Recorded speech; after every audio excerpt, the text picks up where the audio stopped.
The GTA community has spent years crafting theories about the hidden connections, secret timelines, and Easter eggs buried deep within Rockstar's games. But here's what's crazy. Some of these theories are way more than just fan speculation. They're actually confirmed. We're talking about theories that have been validated through DLC releases, developer statements, and evidence so solid that Rockstar basically had to acknowledge them. Let's start with one that a lot of people have completely overlooked. Niko Bellic, the protagonist from GTA 4, didn't just disappear after Liberty City, he actually moved to Los Santos. Here's what we know. In 2013, Niko's Life Invader page received constant updates, which meant he was definitely still alive. But then Patrick McCreary claimed something different, that Niko was probably dead. So where was he actually? Fast forward to GTA Online, and players discovered something at the Yellow Jack bar out in the Cronora Desert. There's a picture on the wall of someone driving a tow truck, and eagle-eyed fans recognized it immediately. That's Niko. Why would there be a photo of Niko in the middle of San Andreas? Well, most likely because he's connected to that bar now, but it gets better.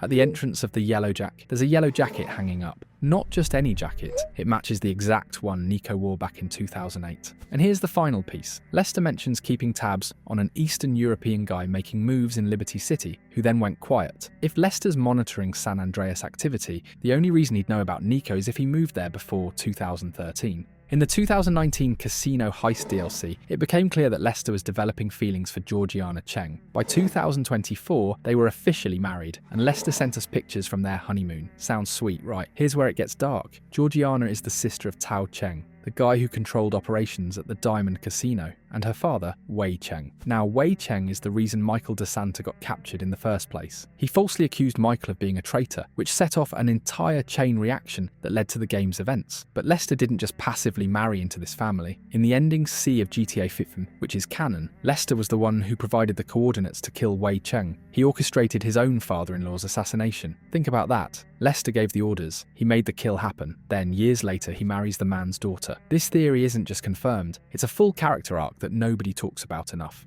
In GTA 5, the Epsilon program teaches that time travel exists and that the world is only 157 years old. One of their core beliefs is that certain facial markings indicate someone is a descendant of Kraf, a mythical deity, and people with these marks have special gifts. Now jump to Red Dead Redemption 2. Players can encounter Francis Sinclair, a red-headed man with those same distinctive facial markings. Here's where it gets weird. He speaks in modern language, wears modern clothing, and has drawings of futuristic landmarks inside his cabin. For 1899, this guy is completely out of place. Francis tasks you with finding cave drawings across the map. When you complete the puzzle and return to his cabin, his wife answers the door. She tells you something absolutely mind-bending. Francis is dead. He's been dead since just before their baby was born, 1 year ago. So the man you were just talking to moments earlier, he's been reincarnated as that baby, and that baby has the same Kraf markings. The Epsilon program wasn't just making stuff up. They knew something about time travel and reincarnation that actually exists in the GTA universe. Back in GTA V's story, Trevor absolutely despised hipsters. Michael even called him a proto-hipster, and Trevor's response was pure rage.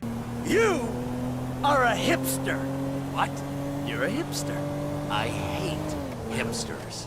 Classic hipster denial. I abhor hipsters. I eat them for fun. In 2017's Doomsday Heist DLC, Ron starts talking about Trevor out of nowhere, saying he's gone to live in Vinewood, that he's become some kind of lifestyle coach, a guru, a fitness expert. Trevor left Sandy Shores entirely. By 2022, with the Drug Wars DLC, we got confirmation. The Fooligans had taken over Trevor's acid lab, meaning he was long gone from the desert. Then in early 2025, Oscar Guzman, the guy who owned the Mackenzie airfield with Trevor, quietly mentioned that Trevor had left the area. So where did he go? Players theorized he moved to Los Santos, probably Mirror Park based on Ron's descriptions. And what's he doing there? Living exactly like the hipsters he used to mock. A lifestyle coach, a guru, probably in some artsy neighborhood focused on wellness and enlightenment. The man who said, "I eat hipsters for fun," became one. It's the kind of character arc that Rockstar would absolutely do intentionally. In Red Dead Redemption 2, there's a mission called Strange Kindness, where Arthur Morgan helps a German immigrant family whose father has been kidnapped. After Arthur rescues him, the family thanks him and leaves. Seems like a one-off moment, right? Wrong. That exact same family's pictures are hanging all around El Rubio's office in Cayo Perico. Not similar families, the same family. El Rubio himself confirms this in dialogue. My oppa is German, must be why I love the techno. That little boy in the Red Dead mission, he's the grandfather El Rubio is talking about. The timeline is perfect. RDR2 takes place in 1899, so the boy was born in the 1890s. El Rubio looks about 50 to 60 years old in 2020, meaning he was born around 1960 to 1970. That makes his grandfather roughly 65 years old when El Rubio was born.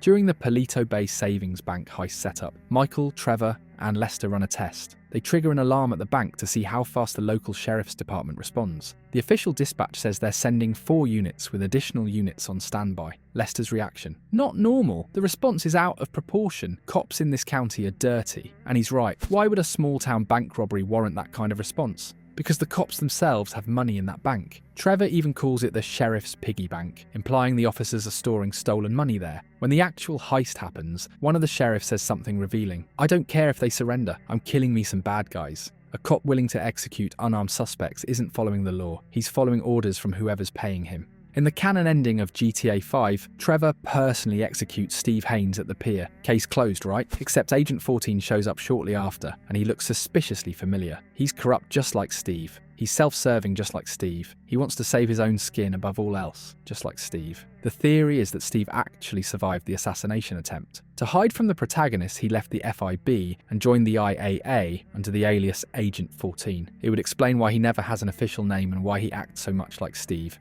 When you complete the story, CJ walks away from Grove Street. He's done with the gangs, done with the violence, done with it all. And this decision wasn't just personal, it influenced the entire gang structure. By 2013, when GTA 5 takes place, Grove Street is controlled by the Ballas. The Grove Street families are gone. But here's the important part: they didn't get pushed out violently. They left. CJ's choice to retire from gang life created a ripple effect that convinced other members to do the same. Even more evidence comes from GTA 5 itself. Franklin mentions Grove Street directly in a dialogue. Grove Street used to be family, man. Grove Street families, long time ago. The use of used to be confirms they're a thing of the past.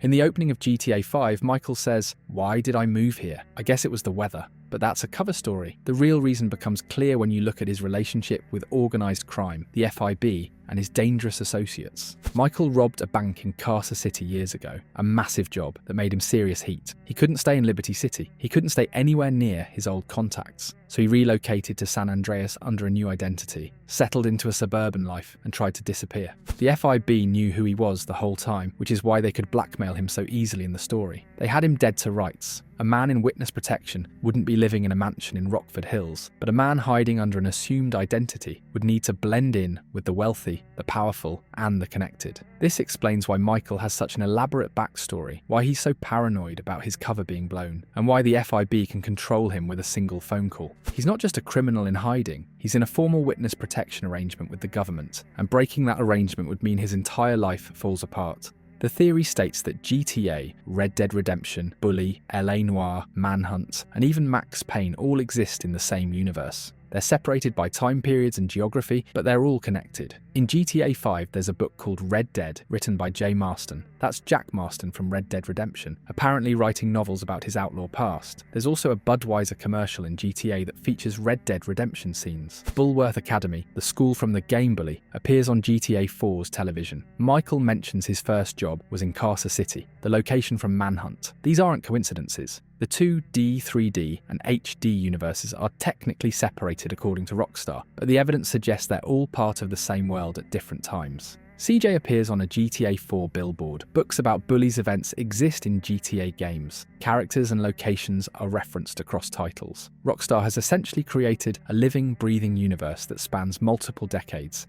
and multiple games. Every time they release a new DLC or a new game, they're adding another piece to this massive timeline. It's ambitious, it's intricate, and it's absolutely confirmed through these cross-references and Easter eggs. Rockstar has spent years hiding these connections in plain sight. Which of these theories shocked you the most? Let me know in the comments.